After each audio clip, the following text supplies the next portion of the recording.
Ya. Baik, assalamualaikum warahmatullahi wabarakatuh. Selamat pagi semuanya. Sehat? Alhamdulillah. Oke, baik. Hari ini kita akan belajar tentang rekayasa Pro untuk kreasi konten. Tapi sebelum kita belajar, kita berdoa terlebih dahulu. Silakan Bayu dipimpin doa terlebih dahulu. Oke, sebelum mulai kegiatan hari ini, apa baiknya kita berdoa. Berdoa mulai.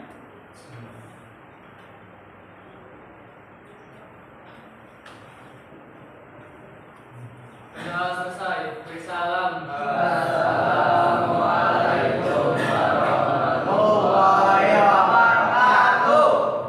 Waalaikumsalam warahmatullahi wabarakatuh. Sebelum kita belajar, kita absen terlebih dahulu. Ini kelas berapa? Sebelum PKR ya. Muhammad Akmal, Andriansah Maulana,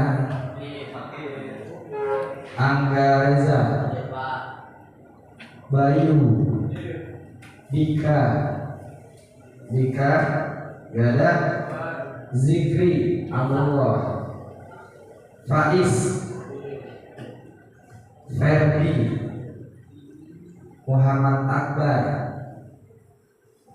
Muhammad Al-Ghani, Muhammad Arif, Muhammad Haidar, Muhammad Nazar, Muhammad Ranu, Muhammad Yuga, Muhammad Ferdian, Nopal Ardianto, Rangga Saputra, Rehan, Randy Muhammad, Reski Pratama, Rizky Kurniawan, Rian Fakri, Satria, Stefanus. Oke ya, jadi ada beberapa teman yang belum hadir juga ya, karena sakit. Ya semoga teman-teman kita diberikan kesembuhan ya, supaya bisa belajar bareng kita. Oke, kita kembali ke laptop. Ya, hari ini kita akan belajar mengenai rekayasa prompt untuk kreasi konten. Ada yang tahu apa itu prompt? Yang tahu nggak? Nggak ada. Konten. Yang tahu konten? Apa konten? Hah? Bisa video, ya. Terus kemudian bisa apa lagi? Film, ya, atau dan lain-lain. Itu adalah konten. Nah, hari ini kita akan membahas tentang prompt untuk kreasi konten. Nah, kalau misalnya kalian sering lihat di TikTok atau di Instagram, banyak tuh, ya. Sekarang konten kreator sering pakai AI, ya.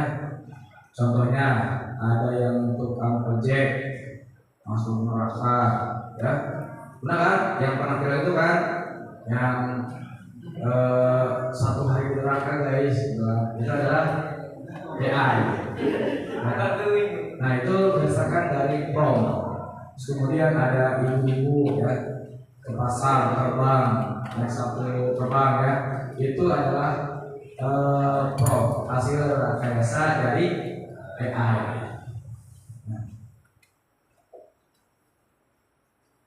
Nah kemudian, tujuan pembelajaran kita hari ini yaitu untuk bisa menjelaskan konsep dasar dan cara kerja AI dan bagaimana prompt yang digunakan untuk menghasilkan output yang diinginkan. Artinya untuk membuat video atau untuk membuat tugas kita harus menginput dulu. Artinya apa nih yang kita inginkan? Analoginya, kalau misalnya kita pengen es krim, artinya kita harus bayar. Nah, bayar itu adalah input, outputnya adalah es krimnya. Nah, kurang lebih seperti itu. Kemudian, nah, mengenali unsur pembentuk prompt untuk kecerdasan artifisial generatif. Nah, di sini ada konsep dasar AI atau kecerdasan artifisial generatif. Nah, definisi KA generatif atau kecerdasan artifisial itu merupakan cabang dari kecerdasan artifisial yang berfokus pada pembuatan konten baru, baik berupa teks, gambar, musik, maupun video, menggunakan model pembelajaran mendalam atau deep learning. Nah, di sini ada jenis-jenisnya.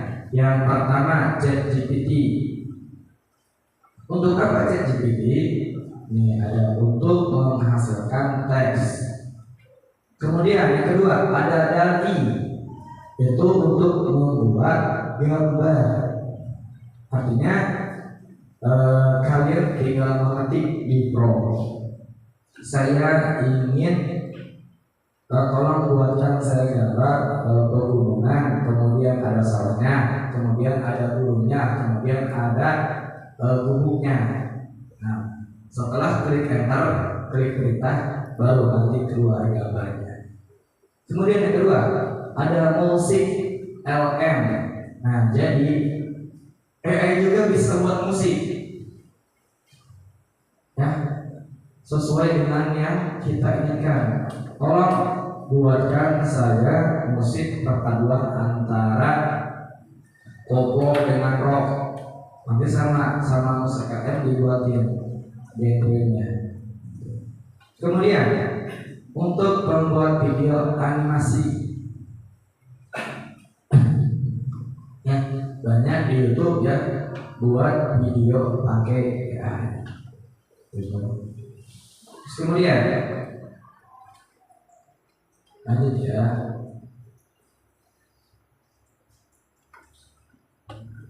Nah, ini contohnya unsur penting prompt yang efektif. Nah, ya, yang tadi garis bilang ini adalah teks input, yang ini inputnya, nanti keluarnya bakal seperti ini. Contohnya nih, contoh. Nah, ini kita mau buat gambar nih, silakan ya.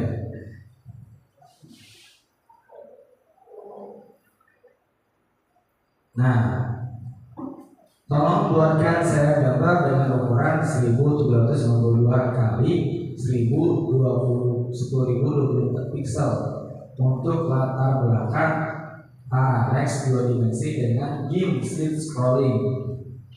Nah, kira-kira hasilnya seperti ini. Nah, jadi hasilnya seperti ini. Nah, terus untuk buat teks, ya, misalnya kita di obrolan baru, apa nih yang kita pengen? Resep ya. Ada yang tahu buat cirengnya? Tolong buatkan saya resep cireng. Nah, sama ChatGPT dikasih bahan-bahannya apa? Ya, 250 gram tepung tapioka, 250 gram tepung terigu. Nah, terus kemudian dikasih bawang. Ya. Padahal kita cuma apa? Cuma ngetik sedikit aja, tapi sama dia dijabarin detail. Nah, berbeda dengan chatting kalau Google, coba ya. Resep cireng. Nah, ini doang, nggak dijabarin ya resepnya apa aja. Tapi kalau di ChatGPT atau AI itu langsung dijabarin caranya, cara membuatnya, bahan-bahannya, terus kemudian, nah, ada saus sambalnya juga, kan? Padahal kita nggak minta saus sambal ya, tapi sama dia dikasih. Ya, karena itu saling berhubungan. Nah, lanjut. Misalnya, tolong berikan cara membuat gambar yang begini ya. Cara membuat motor jadi cepat. Nah, jadi kasih saran nih, kita saran nih. Caranya biar motor cepat itu apa sih? Nah, tuh dikasih tahu kan caranya. Yang pertama, perawatan dasar, ya, tanpa modifikasi berat. Gunakan bensin dengan oktan atau dengan oktan lebih tinggi sesuai rekomendasi mesin. Nah, kemudian apa lagi? Modifikasi mesin. Ya. Kemudian apa yang diubah? Karburator injeksinya. Kemudian coating atau polishing. Kemudian apa lagi? Kompresi mesinnya dimodifikasi. Terus kemudian apa lagi nih? Knalpot racing. Nah, terus apa lagi nih? CDI-nya harus racing atau ECU-nya remap, diubah lagi. Kemudian apa lagi ketiga? Nah, modifikasi transmisi dan penggerak.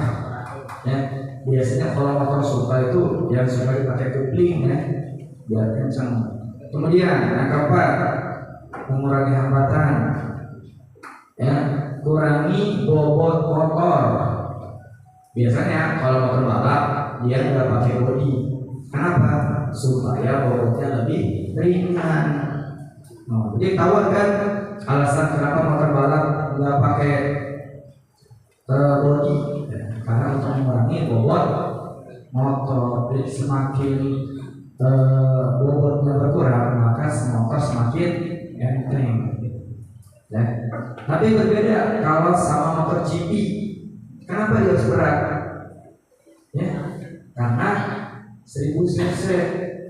Artinya semakin berat motor, maka akan semakin cepat.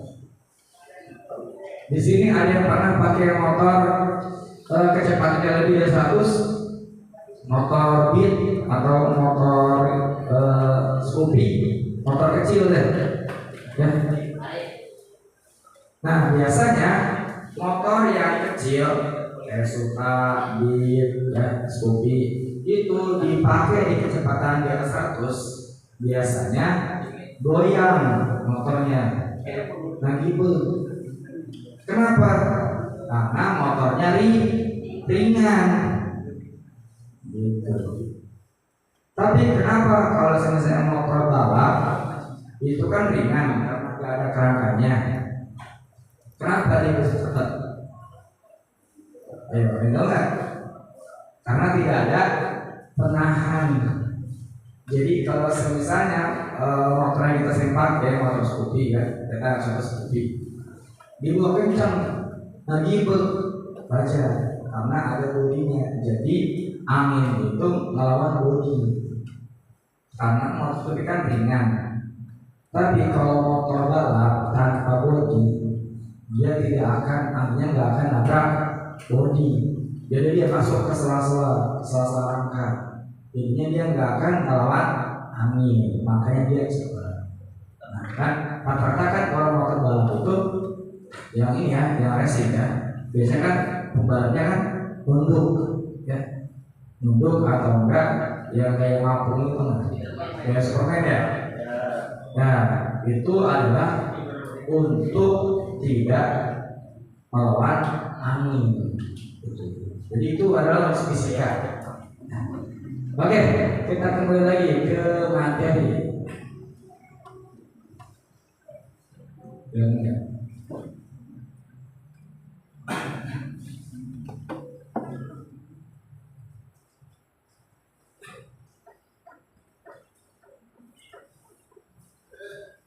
Nah, ada strategi penyusunan prom.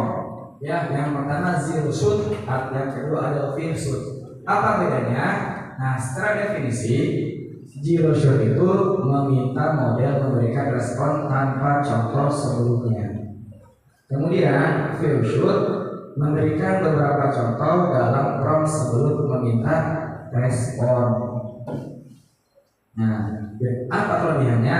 Kalau zero shoot itu cepat dan sederhana. Kemudian kalau fill shoot itu meningkatkan akurasi dalam tugas kompleks.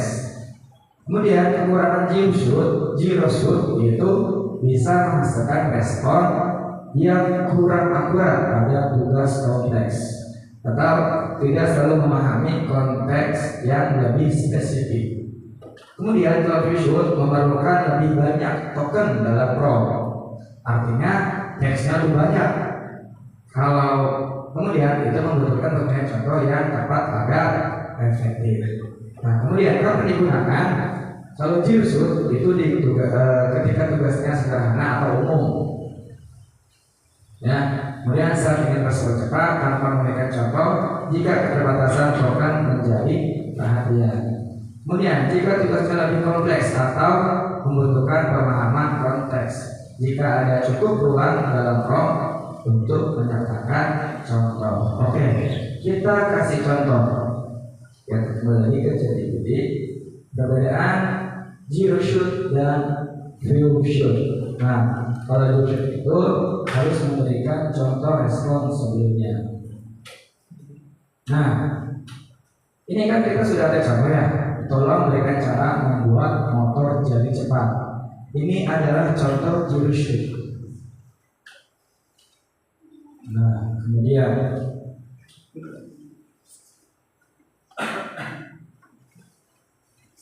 kalau misalnya kita langsung berikan contohnya.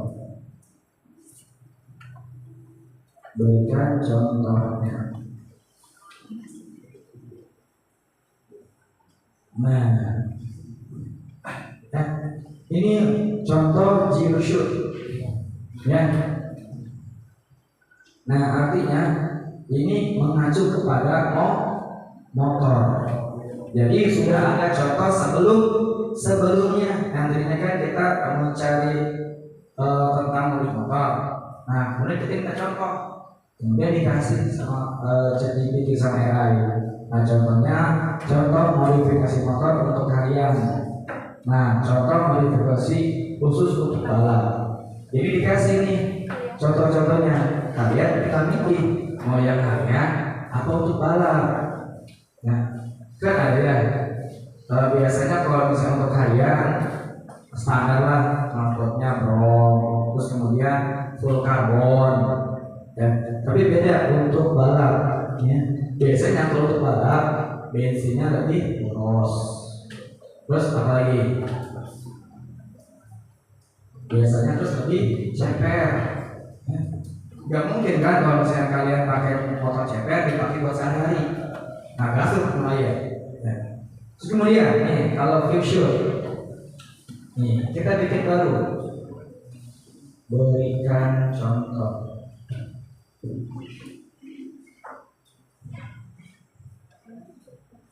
Nah, ini kalau fill shoot. Tadi kan kita sama kan katanya berikan contoh yang motor berikan contoh, cuman yang ini juga berikan contoh. Nah, kalau yang ini dia bingung contoh apa, karena kita sebelumnya tidak memberikan prompt atau kita tidak memberikan perintah sebelumnya. Ya, jadi dia bingung. Tolong berikan saya contoh apa? Ya, dia nggak tahu, makanya dia masih nanya. Oke, boleh, tapi biar saya tanya dulu. Contoh apa yang kamu maksud? Dia nanya ke kita lagi. Dia saya nanya. Kita nanya ke dia. Berikan saya contoh. Nah, boleh, tapi biar saya tanya dulu. Contoh apa yang ingin kamu maksud? Dia nanya ke kita. Sama kayak Reski nanya ke kamu. Tolong beli Reski nasi padang. Nah, nasi padang kan banyak kan, ada radar kan, terus kemudian ayam goreng, telur, ikan dan lain-lain. Kamu nanya, Pak, nasi lemaknya sama apa? Nah, itu adalah feel should. Ya, artinya tidak artinya sebelumnya tidak ada perintah. Tadi kalau misalnya kasih ke dia, gitu ya, biasanya kasih kan sering contoh, sekarang dia sering merintah dia beli padang pakai ayam goreng. Om, beliin bapak nasi padang. Nah, dia tanpa nanya, dia langsung ke warung padang, langsung dia beli nasi padang pakai ayam goreng. Kenapa seperti itu? Karena sebelumnya Pak Haji sudah dulu dia beli nasi padang pakai ayam goreng. Tapi berbeda sama dia, karena dia baru dikasih perintah, makanya dia nanya nasi padangnya pakai apa? Ya, itu ya, itu perbedaan zero shoot sama feel shoot. Paham? Oke, lanjut ya.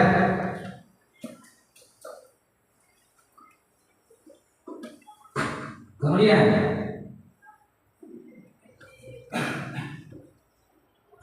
kita lanjut.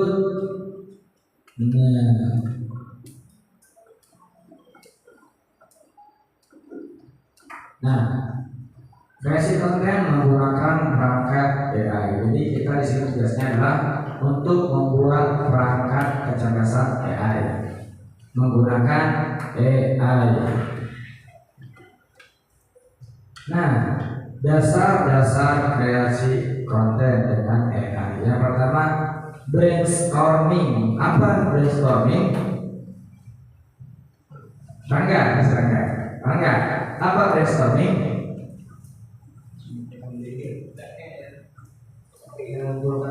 Nah, benar ya. Berapa?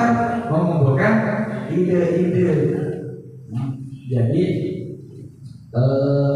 Rizky minta buat tugas ya minggu depan, tolong buatkan gambar ya sesuai dengan imajinasi kalian. Nah, dari semua orang yang di kelas ini pasti mempunyai imajinasi yang beda-beda ya. Ada yang gambar gunung, ada yang gambar motor, ada yang gambar mobil, ada yang gambar rumah ya. Setiap orang punya imajinasi beda-beda. Atau ada satu kelas suruh gambar rumah, pasti isinya beda-beda. Ada yang tingkat, ada yang bertingkat, ada yang rumah dekat sawah, ada yang rumah dekat gunung ya. Jadi apa yang dikumpulkan itu ide-ide terlebih dahulu ya. Ketika kalian diberi tugas, kalian akan memikirkan, wah kira-kira tugasnya apa nih? Gambar rumahnya dulu. Nah, gambar rumahnya dulu, gambar tembok. Setelah itu apa lagi ya? Boleh gambar jendela sama pintu. Udah, apa lagi ya? Biar estetik, kasih sawah di belakangnya. Nah, itu adalah brainstorm, mengumpulkan ide. Kemudian ada drafting, ya, yaitu mengumpulkan konten hasil awal. Kemudian ada editing ya. Biasanya kalau koordinator itu setelah membuat video dia di edit, entah fotonya di zoom, terus kemudian dikasih emoticon, kemudian bisa juga mulutnya dilebarin ya. Itu adalah editing atau revisi. Kemudian dokumentasi proses ya. Setelah diedit baru di upload gitu di YouTube atau di IG bisa gitu. Lanjut. Nah, tujuan membuat konten. Nah, didefinisikan, tentukan apa yang ingin dicapai melalui konten tersebut. Ya, ada beberapa tujuan untuk membuat konten. Ada buat hiburan, ada yang buat dapat cuan. Ya, jadi tergantung tujuan. Lu bikin konten buat apa? Ya, ada yang lebih endorse. Ya, kemudian ada yang juga cuma buat iklan. Ya, itu adalah tujuan konten. Kemudian sertakan elemen latar belakang konten yang relevan. Hal ini membantu menghasilkan konten yang lebih terarah. Ya, kalau misalnya kontennya untuk anak kecil, ya, berarti kontennya harus menyenangkan, latar belakangnya harus berwarna. Kemudian kalau misalnya untuk anak-anak, untuk remaja, ya, kontennya harus lebih dramatis, kan? Terutama untuk ibu-ibu, ya. Jadi terarah. Untuk siapa sih kalian buat konten? Atau target kalian siapa? Ya. Kemudian beri contoh. Jika memungkinkan, katakan contoh-contoh format atau gaya yang diinginkan. Jadi tolong buatkan saja contoh video seperti ya, video di atas. Jadi sertakan contoh supaya AI ini bisa mendeteksi atau memberikan hasil yang akurat. Lanjut ya. Nah, ini adalah aplikasi-aplikasi untuk membuat konten. Yang pertama, membuat presentasi gambar. Nih. Kemudian ada visual pendukung, ada apa? Napkin. Kemudian ada menulis skenario, ChatGPT. Kemudian merekam narasi, ada DTS Master. Kemudian ada video pakai Canva atau kuis. Oke, jadi beri contoh. Kita akan ke gambar. Biasanya kalau presentasi pelajaran siapa? Siapa? Pak Yuda. Tentang apa? Ya, tentang apa konteksnya? Kita ambil contoh.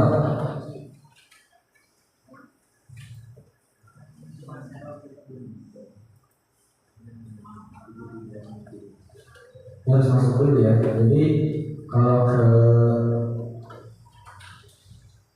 AI itu harus masuk dulu. Nah, buat baru.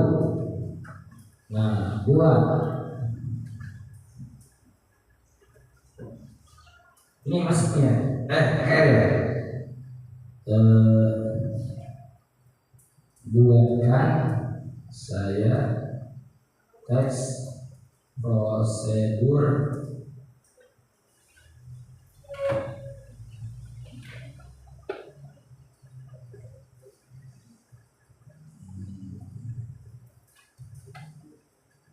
membongkar mesin mobil.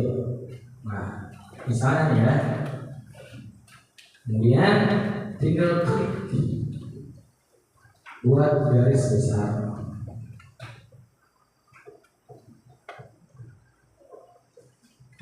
Nah, iya, sudah jadi. Nah, tanpa kita membuat PowerPoint, sudah jadi. Nah, lihatnya dari mana? Nah, dia sedang membuat. Ini plus gambar-gambarnya juga. Nah, kemudian klik buat. Nah, menghasilkan. Ini bisa diedit ya, sesuai dengan kemauan kita. Tapi maksimal itu hanya 10 slide. Kalau bisa lebih, itu harus berbayar. Jadi kita yang gratis saja. Nah, ini tinggal pilih nih, mau yang mana ininya, backgroundnya, mau yang pink, atau yang biru, yang hitam. Terus kemudian ini plus gambar-gambarnya nih, gambar-gambar pendukung. Ya, terus klik buat. Nah, sudah jadi. Terus itu membongkar mesin mobil dengan benar.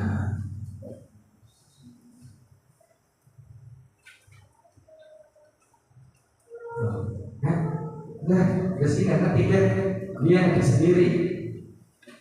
Canggih kan? Iya. AI. Iya. Selesai, tinggal main game, ya kan? Nah, ini nggak bayar ya, ini gratis. Ini gratis. Nah, keempat,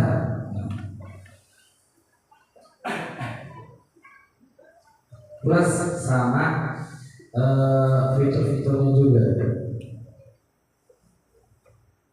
Oh, udah ada emoticon kamera dan lain-lain.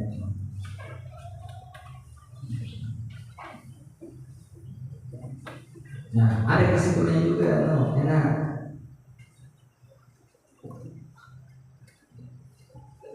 Oh, ada gambar mesin juga.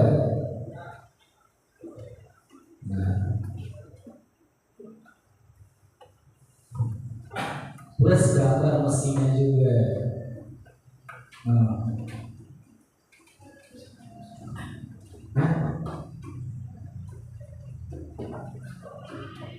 udah download, tinggal kirim ke Pak Yuda. Ini Pak, beres tugasnya. Simple kan? Nah, itu adalah salah satu membuat presentasi pakai AI. Jadi kita nggak usah ngetik-ngetik nih, nggak usah lama-lama ya. Tinggal kita masukin judulnya aja, jadi. Ini bukan cuma ini kan ya. Ini bukan cuma buat pembelajaran doang, tapi bisa juga buat di kampung misalnya. Ini misalnya proposal 17 Agustus yang berapa? 80 misalnya. Nah, ini dia bentuknya umum. Oh, jadi latar belakang, tujuan, susunan panitia, estimasi anggaran, pemahaman manfaat. Buat ini buat ini ya, kalau misalnya ditutup jadi ketua panitia, sudah presentasi, ya jadi gampang. Gitu. Nah, ngetik sendiri, plus foto-fotonya juga.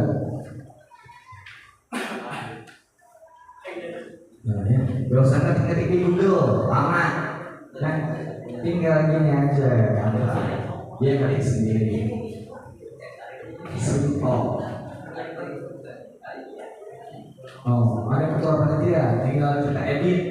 Ketua panitia misalnya Stefanus, nanti saya kan dari panitia penjelasan. Oh, anggaran 1,93 M. Ini ngundang ini mah.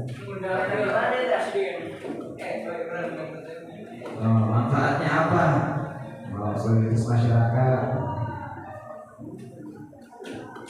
merdeka. Terima kasih. Oh ya, ada. Oh, ada gambar-gambar juga.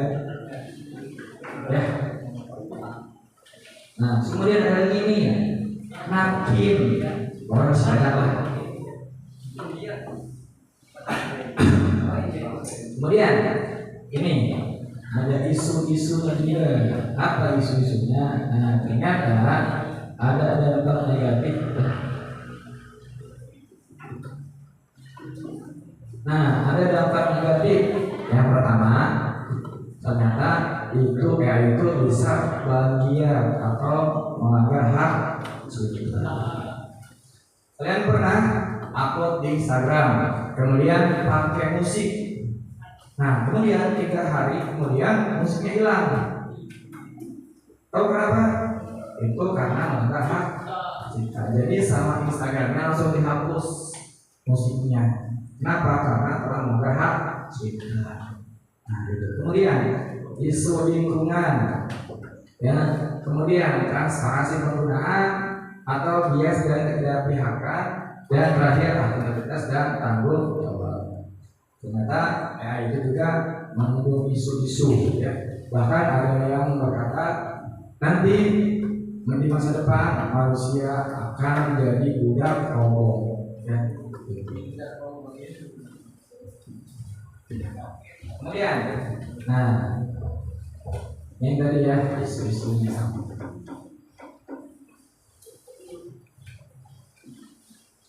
Nah, ini adalah contoh penggunaan AI. Menggunakan sebagai alat bantu, ya, hanya sebagai alat bantu. Kayak tadi kalian bingung nih bikin presentasi mengenai tentang teks prosedur bahasa Indonesia, pakai aja dari gambar, ya. Jadi hanya membantu. Tetap kalian belajar dari situ juga. Jadi kalian pelajari dulu, jangan langsung di mentah-mentah, ya, kayak tadi. Kemudian harus mencantumkan dengan jelas jika menggunakan output dari KA dalam tugas atau kerjaan sesuai dengan kebijakan institusi. Dicek dulu tuh yang tadi, yang presentasi ada gambar formatnya enggak, ya? Jangan sampai ketika presentasi ada gambar orang lagi panjang, ya, kemudian dan lain-lain. Jadi dicek dulu, jangan langsung di promote langsung presentasi pas ditayangin ada gambar orang begitu, ya. Kemudian mengembangkan kemampuan untuk mengevaluasi secara kritis informasi disampaikan oleh ahli dan memverifikasi dari seluruh sumber ahli. Tadi contohnya, ya, berikan saya contoh, harus jelas beritanya. Contoh apa yang mau dipengen, ya. Kalau misalnya nggak jelas, AI nggak bakal mau membantu. Tapi kalau yang tadi, kalau beritanya jelas, baru AI membantu, ya. Kemudian harus bertanggung jawab atas hasil, ya, harus bertanggung jawab. Artinya jangan sampai kalian membuat konten yang mengandung fitnah. Banyak, ya, sekarang fitnah ini dari ChatGPT, ya. Ada gambar apa, ya, orang misalnya lagi nendang ibu-ibu, ya, karena itu hasil dari AI. Jadi yang kalian harus pahami adalah kalian harus membedakan mana yang asli, mana yang palsu, ya. Jangan sampai kita terprovokasi oleh fitnah. Contoh kayak kemarin demo, ya, yang katanya apa? Kita harus menjarah, itu adalah provokasi, ya. Kemudian ada yang diindes, ya, ojek online, ya. Nah, sampai kita terprovokasi.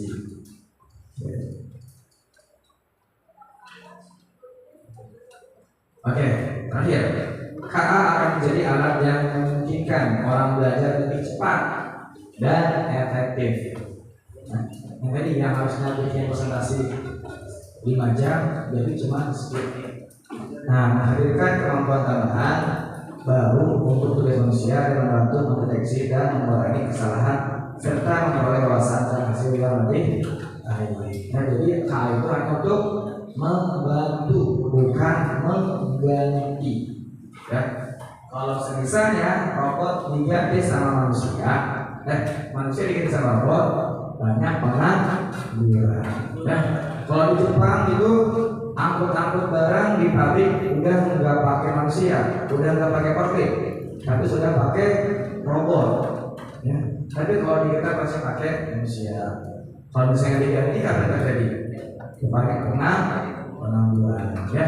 Jadi AI itu atau robot itu hanya untuk membantu, bukan untuk mengganti. Sampai. Nah, oke, terima kasih. Saya mau tanya. Oke, ya. Ya.